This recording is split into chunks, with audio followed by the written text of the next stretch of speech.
दोस्तों, कैसे हैं आप सब लोग। उम्मीद करता हूँ सब बढ़िया होंगे, सब खुशहाल होंगे। परमात्मा आपके परिवार को हमेशा खुश रखे, खुशहाल रखे।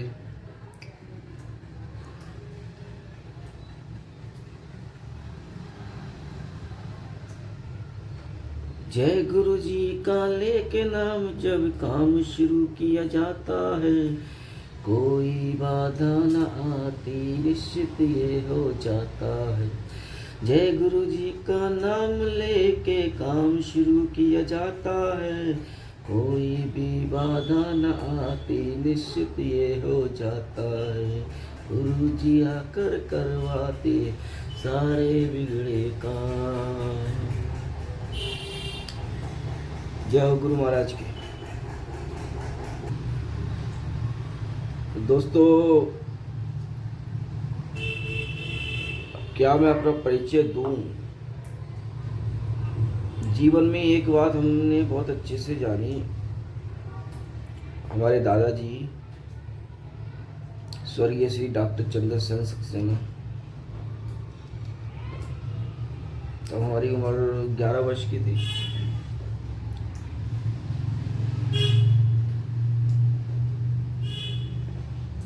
उन्होंने, कहते ना, बचपन जो होता है, बच्चे का जो माइंड होता है एक कैमरे की रील की तरह होता है। जैसे कैमरे के अंदर जैसे पिक्चर खिंच गई, जैसे हमारे मोबाइल में वो किसी फ़ोटो खींच लें, पिक्चर खिंच जाती है, ऐसी बच्चे के दिमाग में भी वैसी फ़ोटो खिंच जाती है जैसा उसको बचपन में बस सिखाया जाता है। हमारे दादाजी अक्सर कहा करते थे, वो बात हमें आज भी अच्छे से याद है, कि बेटा नेकी कर और दरिया में डाल, नेकी कर और दरिया में डाल, फल की चिंता कर मत, फल जब भी देगा परमात्मा मीठा होगा, खट्टा तो हो ही नहीं सकता।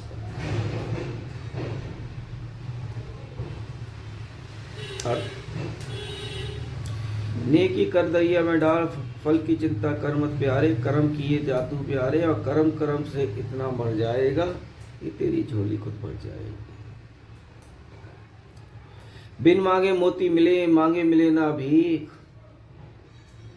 बिन मांगे मोती मिले, मांगे मिले ना भीख, ये है ईश्वर की रीत।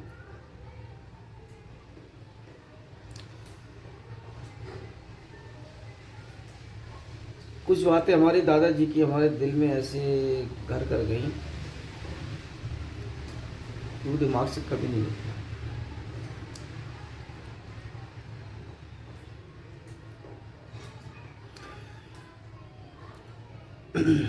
एक बच्चा है अंश भारद्वाज, दिल्ली में रहता है।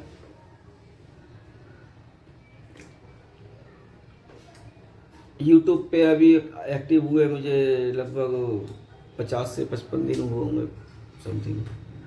ज़्यादा दिन समय नहीं हुआ है, लेकिन फेसबुक पे हमेशा एक्टिव रहा हूँ। फेसबुक पे मेरी लाइव भी बहुत चली है, 400 500 लोग मेरी लाइव को देखा करते थे, आज भी देखते हैं। बड़े बड़े विधायक, मंत्री, MLA, MP देखते हैं मेरी वीडियो को, बड़े बड़े नेता लोग देखते हैं। तो छोटा सा परिचय देना चाहता हूँ।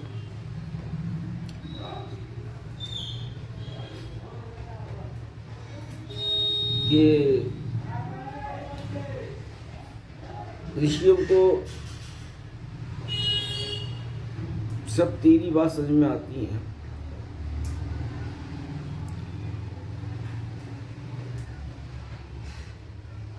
कि कर्म किए जा, फल की चिंता मत कर। पहली बात है, कर्म किए जा, फल की चिंता मत कर, तो फल जो है वो ईश्वर के हाथ में है, वो कब देगा। दूसरा,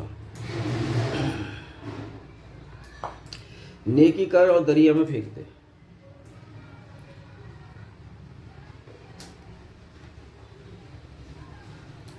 इसका अर्थ ये है कि जिसका भी सपोर्ट कर, किसी की मदद भी कर, तो उसे भूल जा, उसे ध्यान में मत रख। क्यों? क्योंकि अगर हमने किसी की मदद करी, किसी को सपोर्ट करा, तो उसका जो भी फल है वो हमारे पिछले किए गए कर्मों से कट जाता है।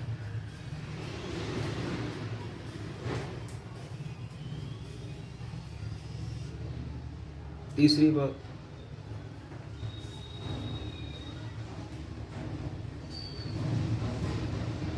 कि सीधे हाथ से कोई कार्य करे तो उल्टे हाथ को पता ना चलना चाहिए कि सीधे हाथ ने क्या कार्य किया, और उल्टे हाथ से जो कार्य करा सीधे को पता नहीं चलना चाहिए कि सीधे ने क्या कार्य किया।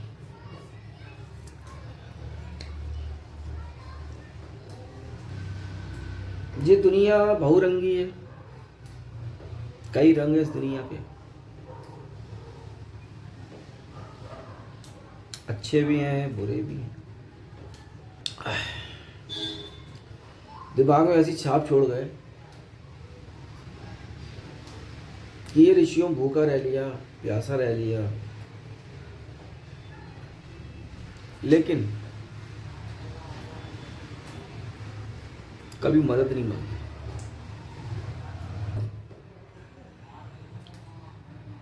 अपने लिए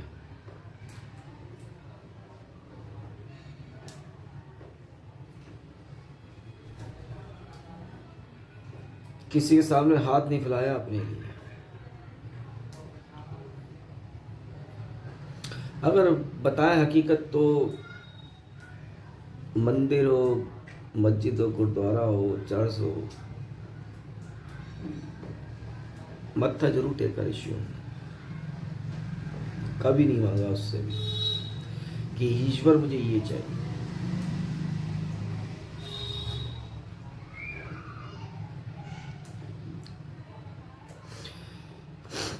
कुछ जीवन को जीते जीते ऐसी आलसी बन गई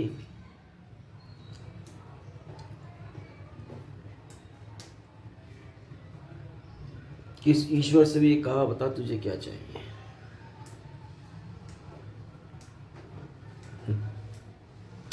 लोग ईश्वर से मांगते हैं कि हमें ये मिल जाए, हमें वो मिल जाए, लेकिन ये बात दोस्तों हकीकत है कि ऋषियों ने आज तक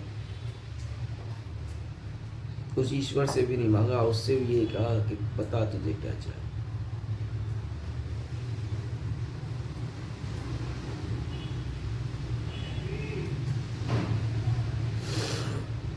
अभी हमें जिक्र करा है अंश भारद्वाज का।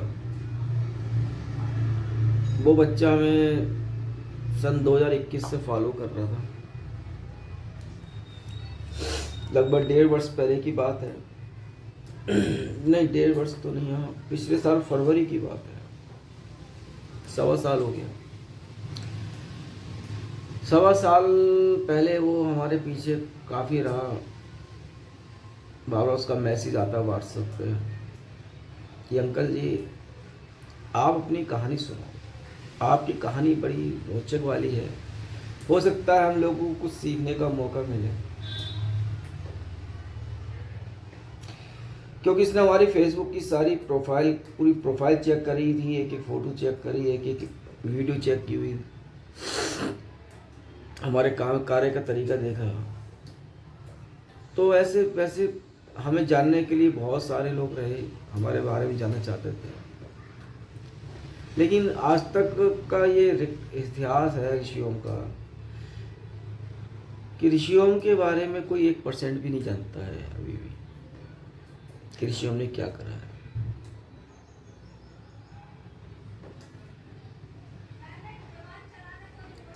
संसार में कोई ऐसा व्यक्ति नहीं जो ऋषियों के बारे में 1% भी जानता।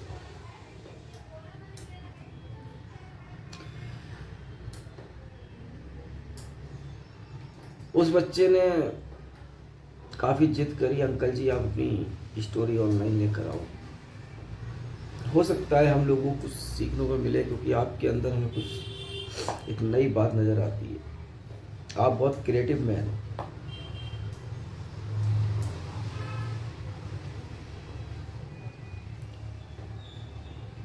आप उस बच्चे से हम अभी तक मिले नहीं हैं।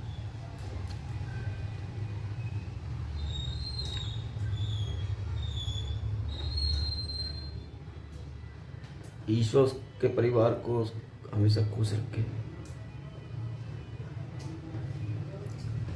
अगर आप लोग हमारी फेसबुक पे जाकर देखेंगे लाइव हमारा, तो शायद बहुत कुछ समझ में भी आ जाएगा।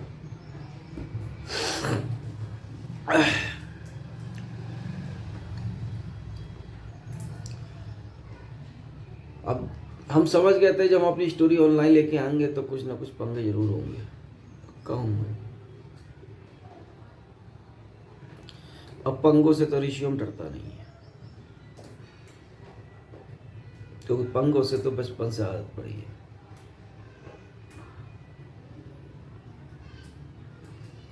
बहुत सारे साथियों को क्वेश्चन रहते हैं, आप अकेले क्यों रहते हो, आप पे तो सब कुछ है, फिर आप इतना अलग तरीके से क्यों रहते हो। बहुत से क्वेश्चन,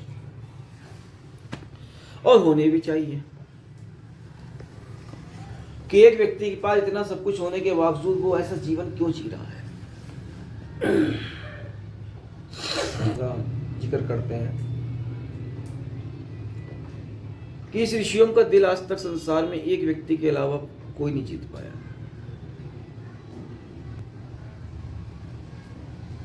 सिर्फ एक ही शख्स है जिसने दिल जीता, बाकी संसार के अंदर कोई भी ऋषियों का दिल नहीं जीत पाया उस शख्स के अलावा।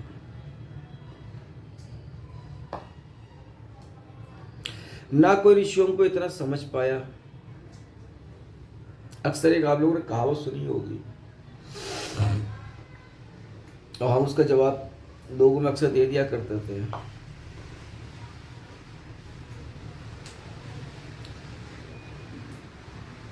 कि हर चीज को समझना आसान है लेकिन नारी को समझना बहुत कठिन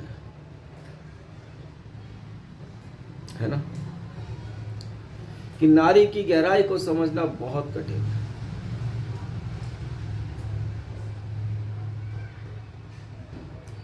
तो अक्सर हमारा जवाब क्या रहता था कि जितना समझना संसार को आसान है उससे ज्यादा समझना एक नारी को आसान है। तो लोग बहस करते थे कि नारी को कौन समझ पाएगा, है ना। अगर संसार को 2 मिनट का समय लगता है तो नारी को 1 मिनट का समय लगता है समझने में। तो लोग कहते थे तेरी यह अपनी कहानी अलग ही होती है।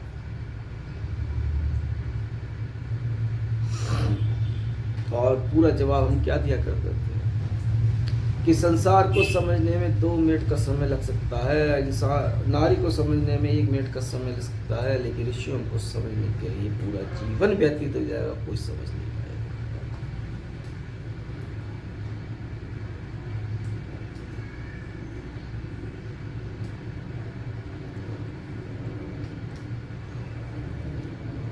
और ये बात कई हद तक सही भी है।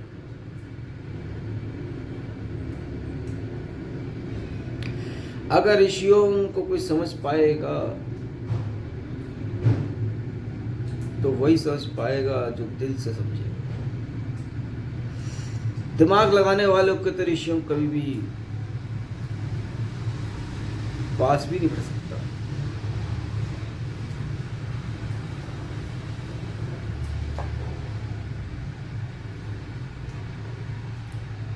अब क्या करें, ऋषियों सक्सेना को अपने नाम से इतनी मोहब्बत इसलिए है कि ऋषियों सक्सेना नाम का संसार के अंदर कोई और दूसरा नहीं है। गूगल पर सर्च करो, गूगल से बड़ा कोई सर्च इंजन नहीं है। ऋषियों सक्सेना नाम आप खोजोगे तो यही ऋषियों सक्सेना मिलेगा, कोई और नहीं मिलेगा। इस बात का ऋषियों का घमंड नहीं, गर्व है कि मेरे माता और मेरे दादा ने मेरे जो नाम रखा, ऋषि मेरी माता का और दादा मेरे ओम मेरे दादा का रखा होगा। जाति से कायस्थ सक्सेस। चित्रगुप्त महाराज जी के वंशज,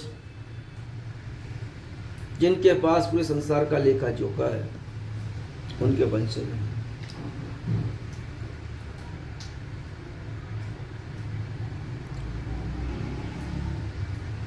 दादाजी की और बात भी अपने दिमाग में रही, बचपन में सुनी थी, तो घूमती रहती।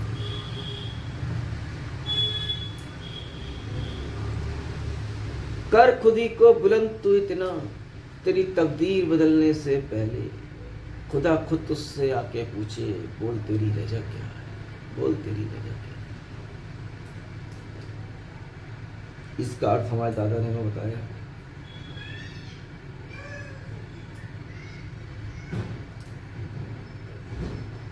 कि तू अपने आप को इतना मजबूत कर ले,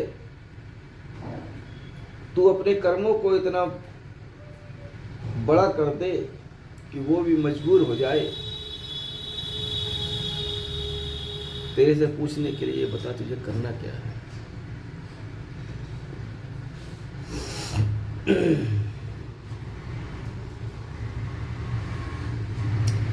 अगर बात करूं आध्यात्म की दुनिया का, तो प्रथम गुरु मेरे दादा रहे।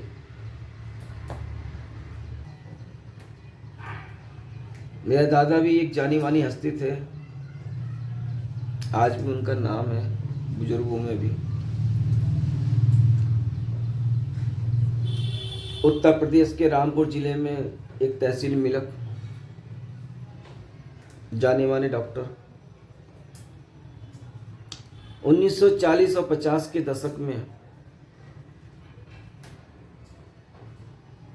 उनकी रोज की जो इनकम थी वो 500 से 700 रुपये रोज पर डे की इनकम थी। अगर जिसकी कैलकुलेशन की जाए तो आज के समय में 4 से 5 लाख रुपए पर डे की होगी।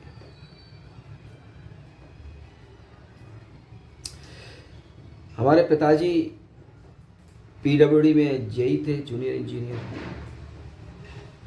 हमारी माताजी हैं 2, बड़ी से हम हैं, छोटी माताजी, हमारे 2 माता हैं।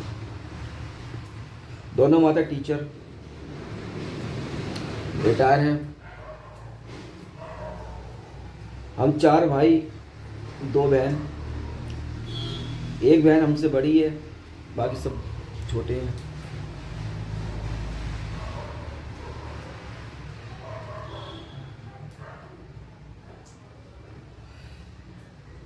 परिवार का सबसे लाडला व्यक्ति रहा हूं।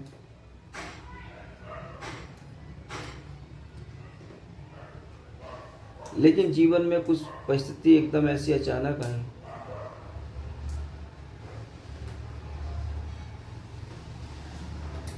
कि सब कुछ छोड़ना पड़ा था।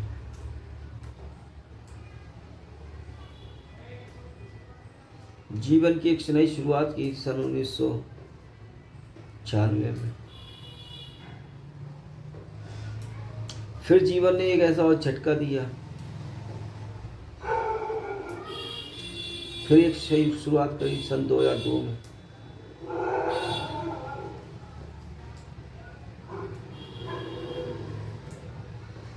फिर एक जीवन ने और झटका दिया,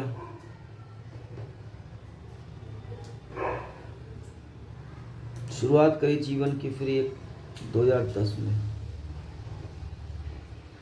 दिया बहुत कुछ ईश्वर ने, लेकिन ले लिया फिर ईश्वर ने।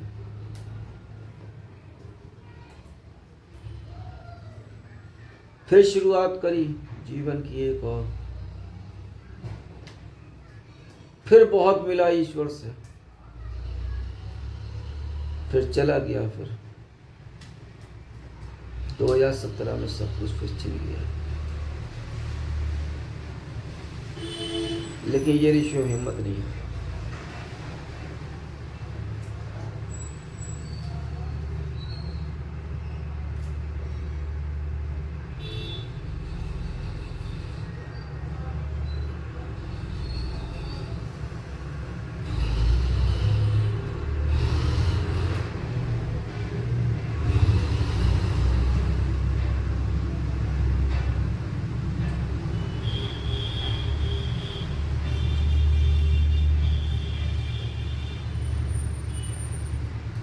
काफी लोगों ने कहा कि ये बहुत जिद्दी है, सुनता किसी की नहीं है, इसलिए इसका ये हाल है।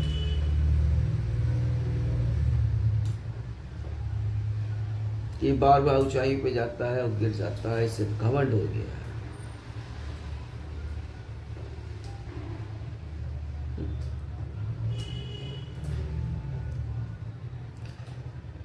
अब क्या करें प्यारे, जो जिस सोच का होता है उसे वैसा ही लगता है।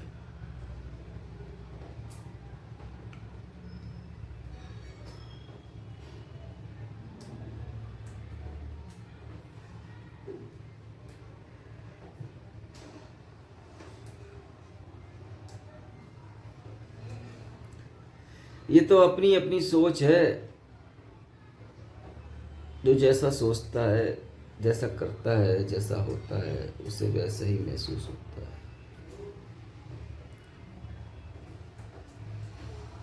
ऋषियों को कभी ना कोई घमंड था, ना है, ना होने वाला, क्योंकि ऋषियों के अपने राज हैं।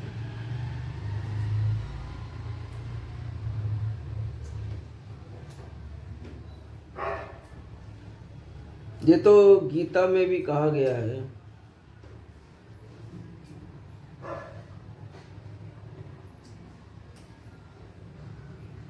इसका वर्णन है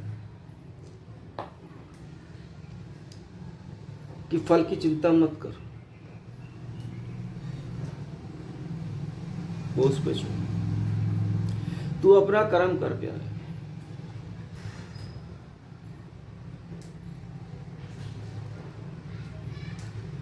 अब एक कहा जाता है कि अक्सर धर्म के ठेकेदार, तिलकधारी, भगवाधारी कहते हैं कि शांति रखो, उसका वर्णन पूरा नहीं करते हैं कि शांति कहाँ रखो, शांति कहाँ होनी चाहिए।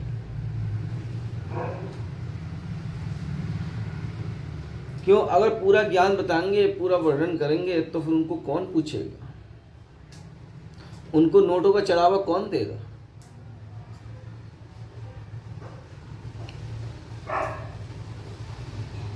हम कायस के बच्चे हैं और इतिहास इस बात का गवाह है, जब जब संसार पे कोई विडंबना आई है तो काश तो नहीं सुलझाई है।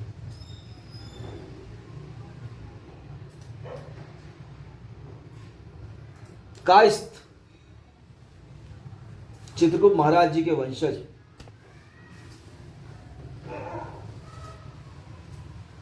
जिनको नारद मुनि को भी नमन करना पड़ गया था, चित्रगुप्त महाराज जी के लिए सामने रावण को भी झुकना पड़ गया था चित्रगुप्त महाराज जी के साथ।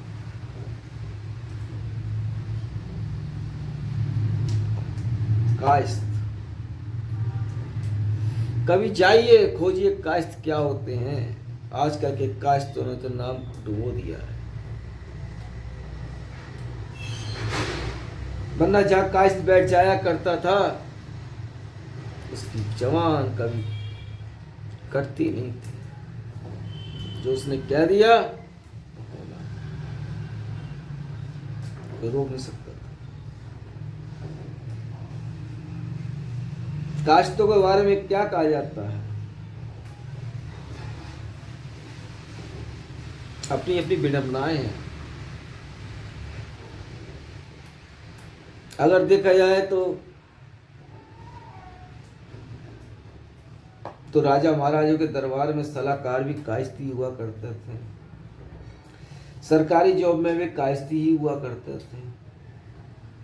तो कायस्थ में कहावत है, कायस्थ का बच्चा पढ़ा भला या फिर मारा भला। देश के पहले राष्ट्रपति डॉक्टर राजेंद्र प्रसाद कायस्थ, नेताजी सुभाष चंद्र बोस कायस्थ, लाल बहादुर शास्त्री कायस्थ, अमिताभ बच्चन कायस्थ, सोनू निगम कायस्थ, स्वामी विवेकानंद कायस्थ, बहुत से हैं कायस्थों के वर्ण।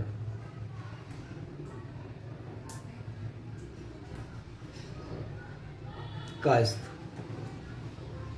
अब कोई जाति को कहेगा, कायस्थ एक वर्ण है जिसकी उत्पत्ति ब्रह्मा जी की पूरी काया से हुई थी।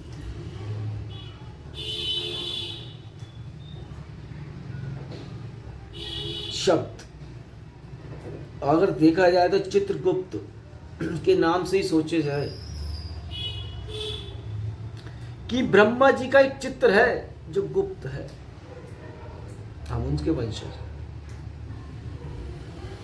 हम लोगों की संख्या कम ही हो पाई जाती है।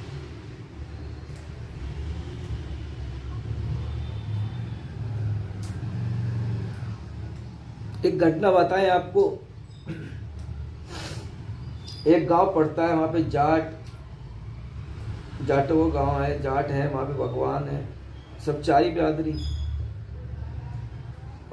हिंदू नाई और जाटा। उस गांव में कायस्थ नाम को कोई जानता नहीं था। हम अपनी यात्रा में थे, पैदल यात्रा में, तो उस गांव में हम लगभग 2 से 2.5 महीने रुके थे। अब कायस्थ को कोई जानता नहीं था। वह अचानक क्या होता है कि हम आश्रम में बैठे होते हैं, तो वहां एक अदर गांव का कहीं का जाट आ जाता है और पूछता है, महाराज जी आप कौन परिवार से? तो हमने कहा हम कायस्थ परिवार से हैं और सक्सेना है।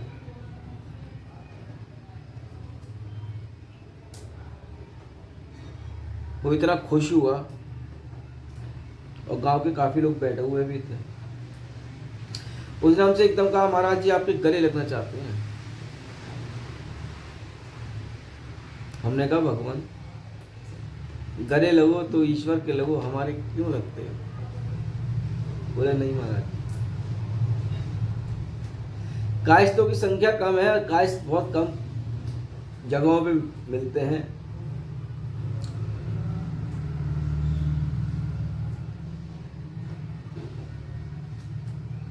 और महाराज जी एक बात मेरे को समझ में नहीं आई कि कायस्थ जो है जब घर परिवार त्यागता है तो कुछ ना कुछ वो उसके अंदर खूबी होती है। और आपने सब कुछ त्याग के आप अगर प्रभु की शरण में आए हो तो आप कुछ करने जरूर आए हो।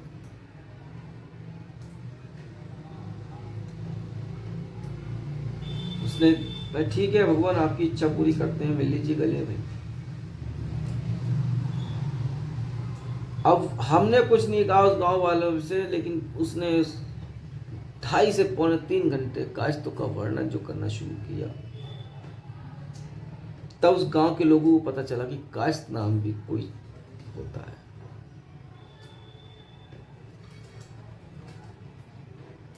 कहने का अर्थ ये है कि कायस्थ को समझ लीजिए, कायस्थ होते क्या है। बहुत से लोग कायस्थों के बारे में बोलते हैं कि कायस्थ आधे मुसलमान है।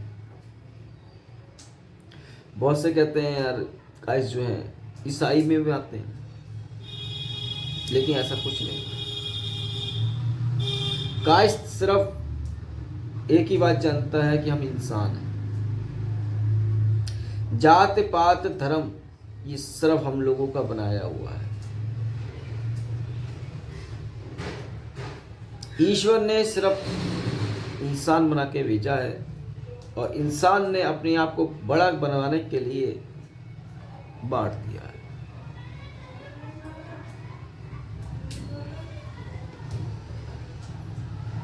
अगर बात करी जाए आगे अपने कर्मों के फल को लेके,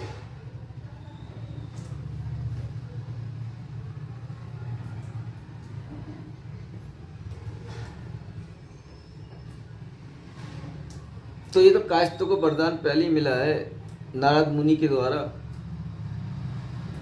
कि ब्राह्मण को अगर झुकना पड़ेगा तो कायस्थों के आगे ही झुकना पड़ेगा। इसकी भी कहानी है, वर्णन है इसका।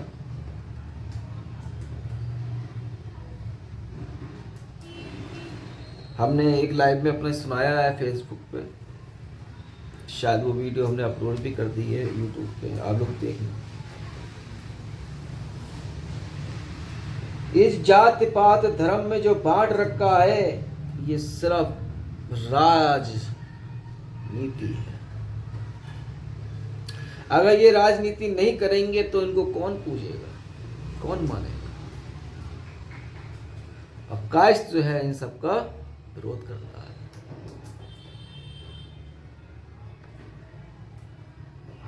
इसलिए कायस्थों के लिए विरोध खड़ा शुरू हो जाता है।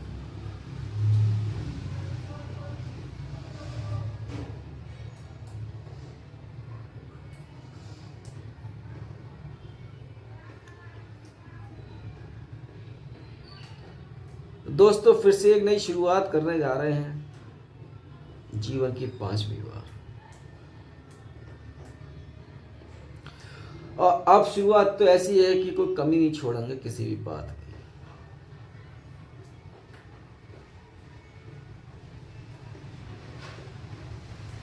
हमने घर परिवार क्यों त्यागा था, उसका भी इलाज, क्यों बनाने वाला वो है, करने वाला इंसान।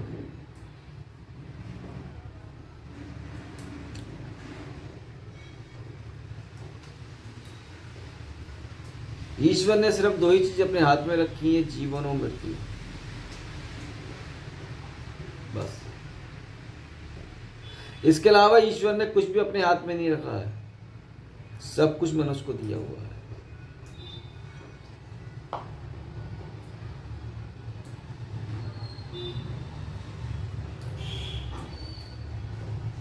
हम अक्सर कह देते हैं ना कि ये परमात्मा ने लिख दिया हमारे साथ, ऐसा हो गया, परमात्मा ने कुछ ही नहीं, ऐसा कुछ नहीं। उसने जो लिखा है वो हमारे कर्मों के अनुसार ही लिखा है, जो हमें आज नहीं तो कल, कल नहीं तो परसों भुगतना पड़ेगा।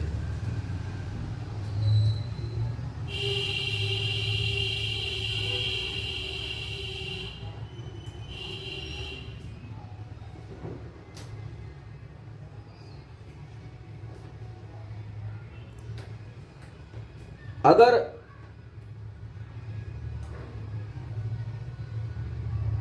ऐसा होता कि ईश्वर ही सब कुछ होता तो उसने कर्म का फल ईश्वर को चुनने के लिए नहीं दिया होता। वो भी यही कहता है कि मैं भी तेरे द्वारा ही चलता हूं, जो तू करता है वही मैं लिखता हूं।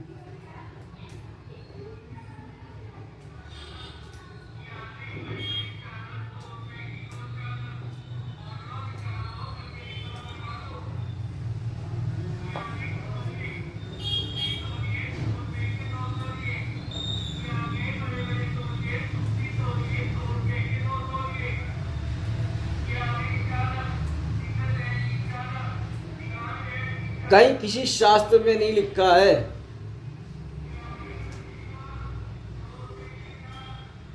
कि फकीरी करने के लिए दान लेने की आवश्यकता है, कहीं किसी शास्त्र में। ये सिर्फ अपनी बनाई हुई रचना है, अपनी बनाई हुई कहानियां हैं।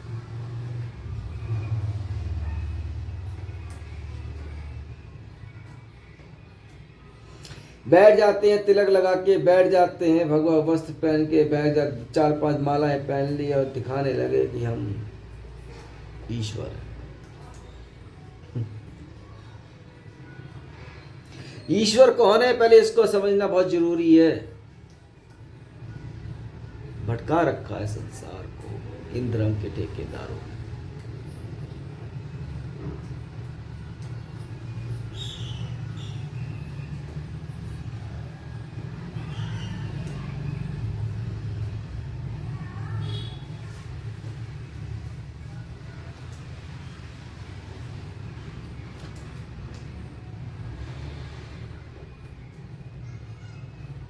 जीवन की बहुत सी रचनाएं हैं जिनको समझना बहुत जरूरी है।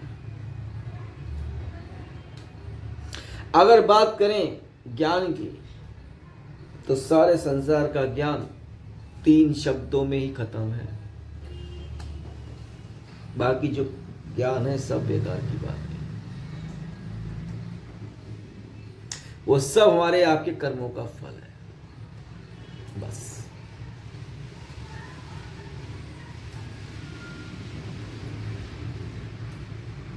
शांति के दान कहते हैं, शांति का दान दो। शांति कहाँ होनी चाहिए इसका कोई वर्णन नहीं करता है।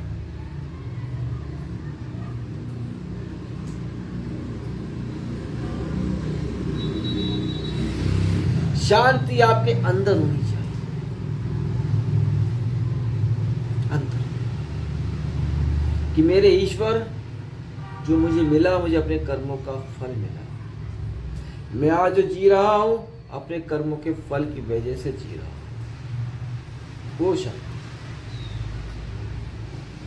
वहां शांत रहना चाहिए। लेकिन ये धर्म के ठेकेदार बने बैठे हैं, ये मुंह के बंद कर वो शांत कहते हैं कि शांति बना के रखो, जबकि इसका वर्णन एक तथ्य पे आके होता है कि जितना गुनाह करने वाला पाप का भागी है, उतना ही गुनाह को बर्दाश्त करने वाला भी उतना ही भागी है।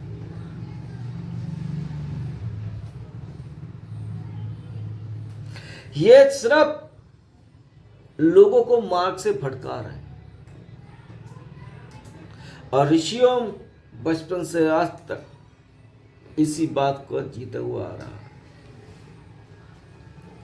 हमने पिछली वीडियो में आप देखिएगा बताया भी है, वर्णन भी किया है इस बात का कि धर्म क्या है, कर्म क्या है, शक्ति क्या है। धर्म, कर्म और शक्ति अगर कोई व्यक्ति जान ले तो उसे इस पाखंड भरी दुनिया पे विश्वास करेगा ही। क्योंकि आज भी हम अच्छे से याद है, हमारे दादाजी ने धर्म, कर्म और शक्ति का जो ज्ञान दिया था, तब हमारी आयु 11 वर्ष की थी। तब से और आज तक का समय है कि ऋषियों किसी से डर के बात नहीं करता।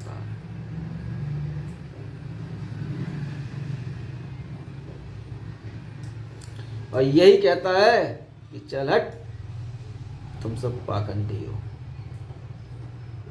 अगर तुम लोगों में इतना ज्ञान है तो बता मेरा भविष्य क्या है। तो सबके हाथ खड़े हो जाते थे, पता नहीं क्या क्या बताते थे।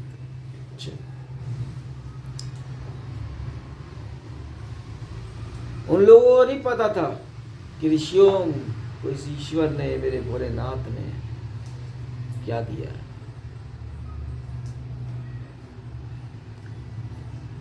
ये सब पाखंड है, सब पाखंड। इंसान धर्म, कर्म और शक्ति का एक पाठ पढ़ ले बस। धर्म क्या है, शक्ति क्या है, कर्म क्या है, इसको समझ ले, उससे सारा भय निकल जाता है, किसी बात का डर नहीं रहता है।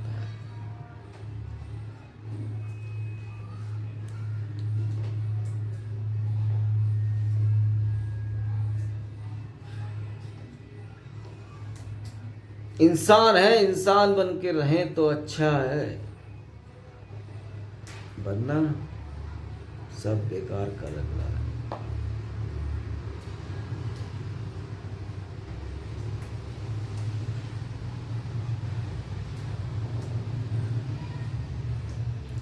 पता नहीं किस रूप में तुझको नारायण मिल जाएंगे, पता नहीं किस रूप में तुझको नारायण मिल जाएंगे। इसका एक बात और, पता नहीं किस रूप में तुझको राहु मिल जाएगा, ऐसा खेल बिगाड़ेगा भैया नाचता रह जाएगा।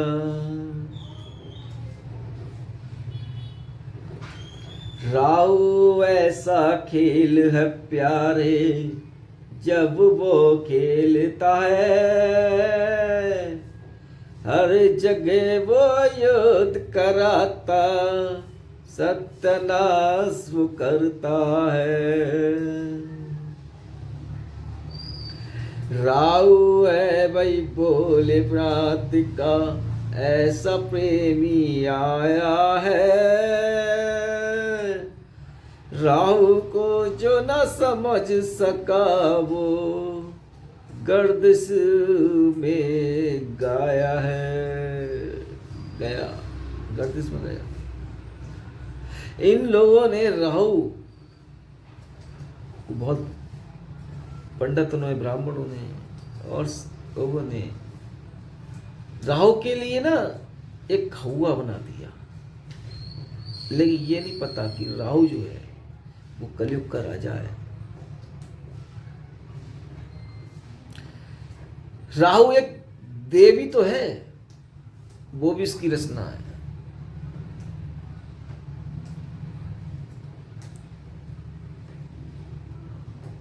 कि राहु एक ऐसा है जो दोनों मार्ग पे चलता है, सत्य पे भी असत्य पे भी। जो सही चलता है राहु उसका साथ देता है, और जो गलत चलता है उसकी बगियां उधेड़ लेता है।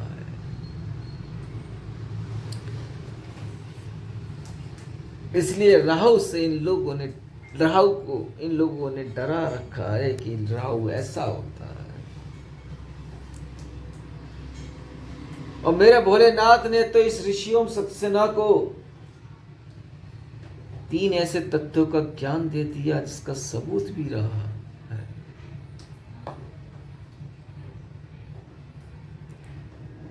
कि नाच गया संसार रे भैया, ऐसी पहेली बनी, ऐसा होना था अपने संग, ये जीवन शैली बनी। गए थे हम भाई घर त्याग के, बिना बताए चल दिए, उसी खोज को खोजना था जो, जिसको हम चल दिए। पता नहीं था कहाँ जाएंगे, किस मार्ग पे चलते रहे, उसी खोज को खोजने चले भाई, जिसकी राह हम हैं बने।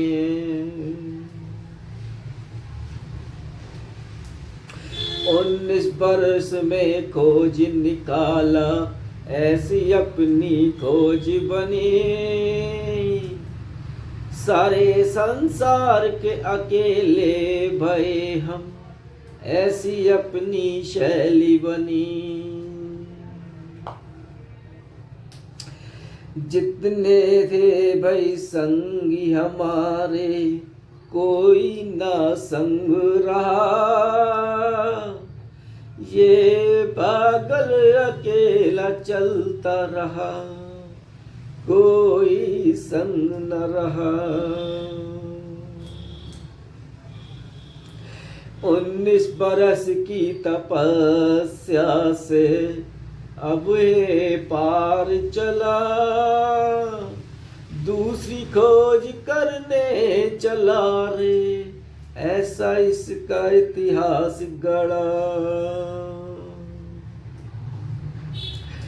दूसरी खोज जब पूरी हुई तो तीसरी रह गई आखिरी, उसी आखिरी खोज को पूरे करते हुए हैं हम वही। तीसरी खोज जब हुई थी पूरी, सारा संसार हिला, कोई बच ना सका भाई, कैसा ये संसार हिला। हम तो धन्य हो गए रे भैया, ऐसी अपनी कहानी बनी।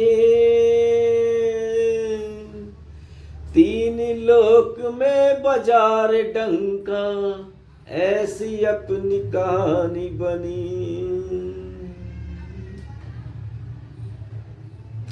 राज है अपने इतने बहीरे, कोई भी ना जान सका। हम अकेले मस्त मौला, अपनी धुन में हम चले।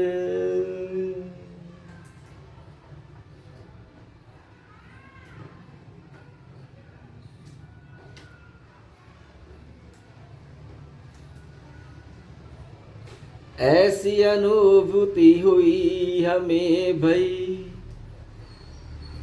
सारे संसार की। मेरे भोलेनाथ दिया रे, कैसी तूने ऐसी शैली।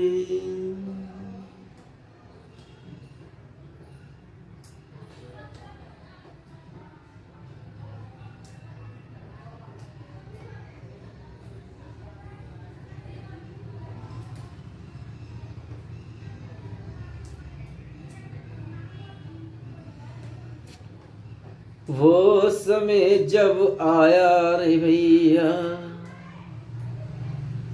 ठंडक हमको मिली।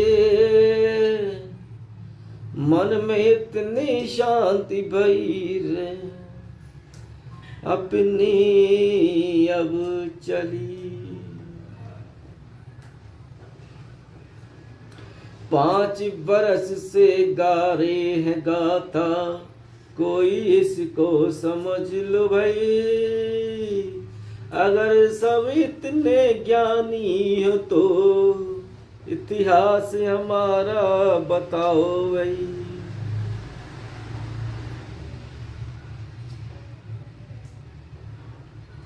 सब पाखंड।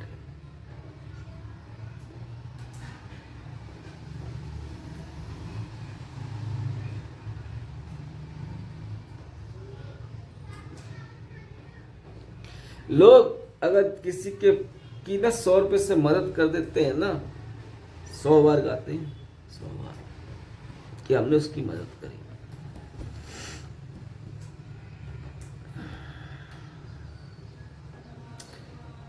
इस ऋषियों ने जिस हाथ से जो कार्य किया उसको कभी किसी को नहीं बताया कि इसने क्या किया। लेकिन पिछले 1.5 वर्ष से जरूर गा रहे हैं। क्यों? इसका तो वर्णन है शास्त्रों में भी।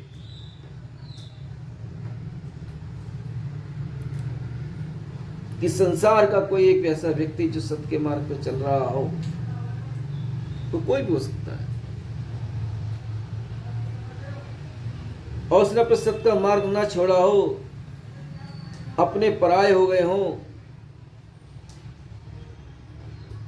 दुनिया विरोध में हो गई हो, लेकिन उसे अपने इष्ट पे विश्वास अगर है, अपने सत्य पे विश्वास है, तो एक समय जरूर ऐसा आता है कि ऐसा व्यक्ति संसार पे भारी ही पड़ता है, भारी ही पड़ता है।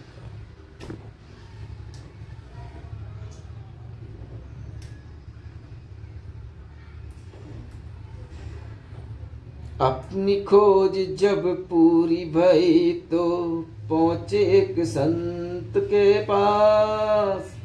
वहां से निकली ऐसी बाणी, संसार की होगा सत्यानाश।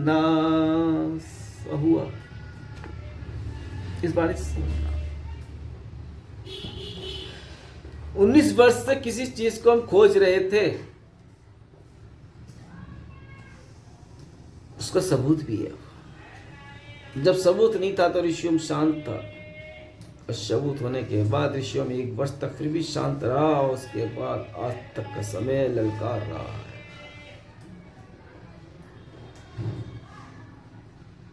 बड़े बड़े महात्मा साधु संत बचपनी साधुओं को नचा लिए, नमन करा लिया, चल नीचे हट।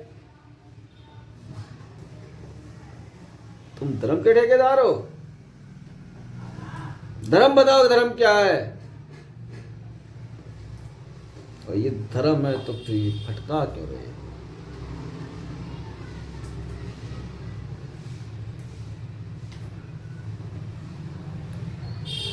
राजनीति की रोटियां सेक रहे हो।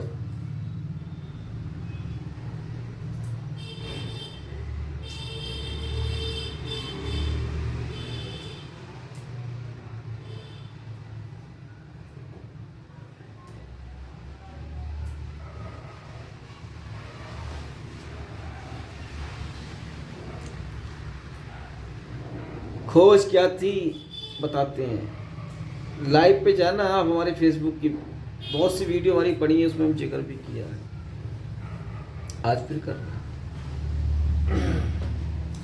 लोग कहते हैं संत, संत कौन है? महात्मा, महात्मा कौन है?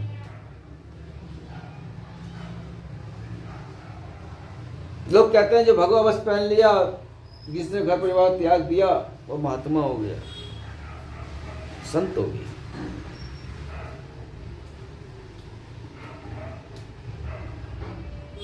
महात्मा और संत गृहस्थियों में भी होते हैं, जिनकी गृहस्थी होती है उसमें भी महात्मा संत होते हैं।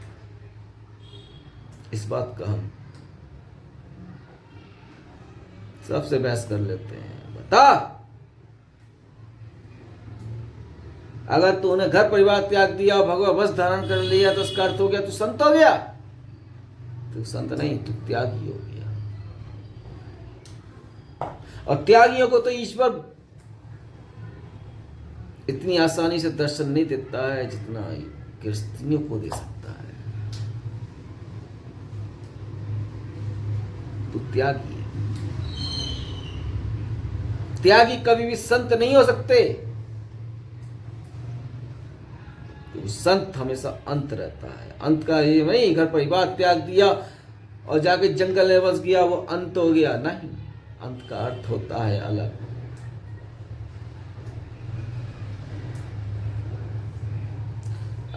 आप लोगों के बीच में रह के भी उसकी जिज्ञासा कहीं और है, उसका ध्यान कहीं और है।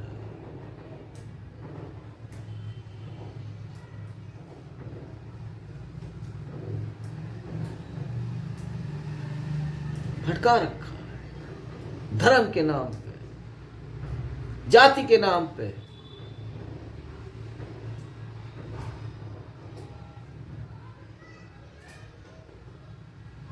उन्नीस साल से खोज रहे थे एक 34 पिंडी को। पिंड क्या होता है लोगों को ये तक नहीं पता है कि पिंड क्या होता है, क्या है पिंड भरे जाते हैं, क्यों भरे जाते हैं, लोगों को इसका तक का ज्ञान नहीं है।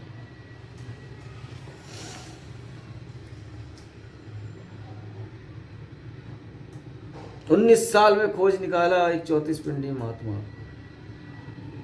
जो संसार में अकेले रहे, कोई नहीं। अब वो 1 मई 2025 को ब्रह्मलीन हो चुके हैं, हम लोगों को बीच से संसार को छोड़ के जा चुके हैं। वो कौन थे?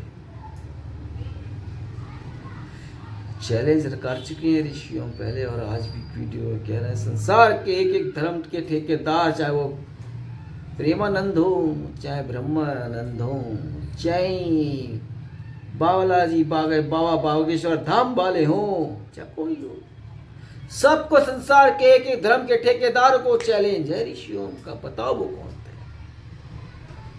तुम इतने बड़े पुजारी हो, इतने बड़े भक्त हो, तो बताओ कौन थे?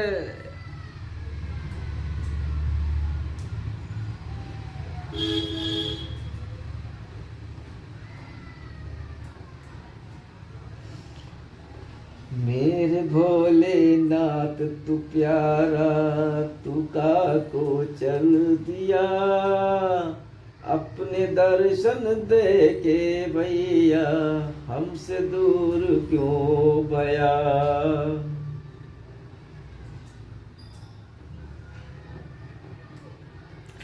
बता कौन थे? अब लोग कहेंगे हम वो थे, अभी इनकी बातों से ऐसा लग रहा है अबे पहुंच ही नहीं सकते। तो संसार में किसी की ताकत नहीं है जो पहुंच जाए इस बात पे।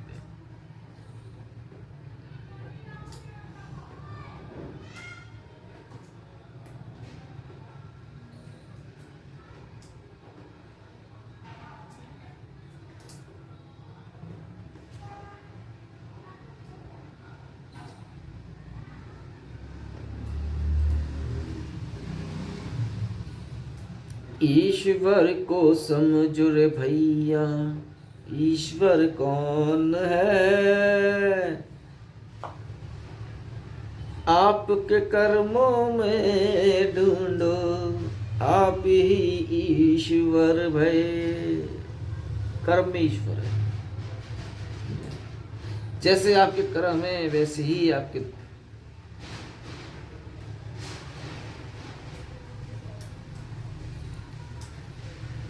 आ गई है एक जगत की ऐसी पहली बनी, इस ऋषियों की नई है गाथा, ऐसी इसकी पहली बनी। नाच गया सारा संसार भैया, ऐसी धूमल की गाथा में। जब आया था कोरोना भैया, रुक गए सब गाथा रे।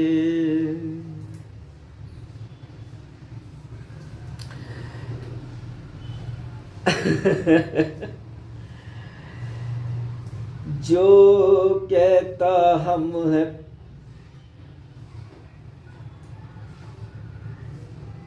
ये ऋषियों में चैलेंज कर रहा है संसार के एक धर्म के ठेकेदारों को।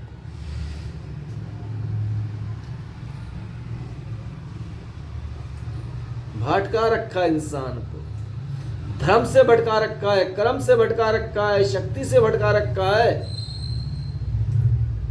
तो धर्म क्या है? उल्टे पाठ पढ़ाते हैं। ये सब वो लोग हैं जो मेहनत करके खा नहीं सकते, वो लोग हैं जिन्होंने हराम का खाना पसंद है, मेहनत नहीं कर सकते। मेहनत तो कोई और कर रहा है, खाओगे तुम। दान क्या होता है? दान किसको करना चाहिए बताते ही नहीं। अरे दान करना किसको चाहिए? ये इंसान क्यों बना है?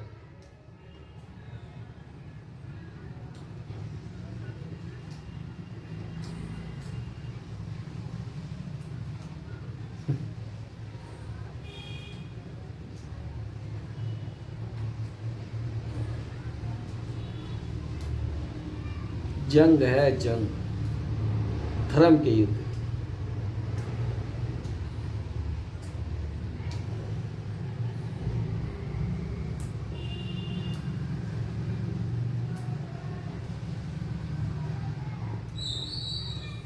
ऋषियों ने आज तक अपनी मेहनत का खाया है या फिर अपने माता पिता का खाया है? बाकी हराम का इस ऋषियों ने कभी नहीं खाया है, कभी नहीं खाया।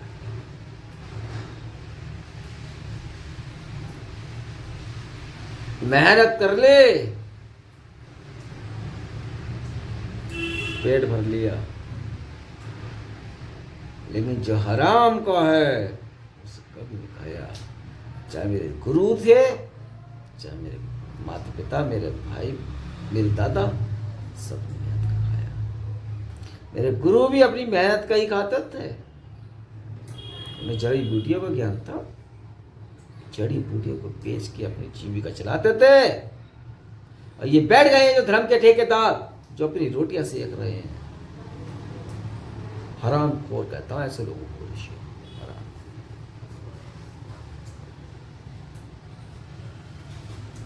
बहाना चाहिए, नोट कमाने का बहाना।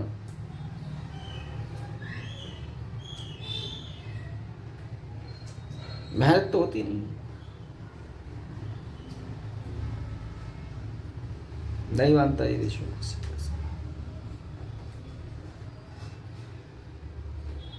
जय हिंद, जय भारत, जय भोलेनाथ की कमी नहीं किसी बात की।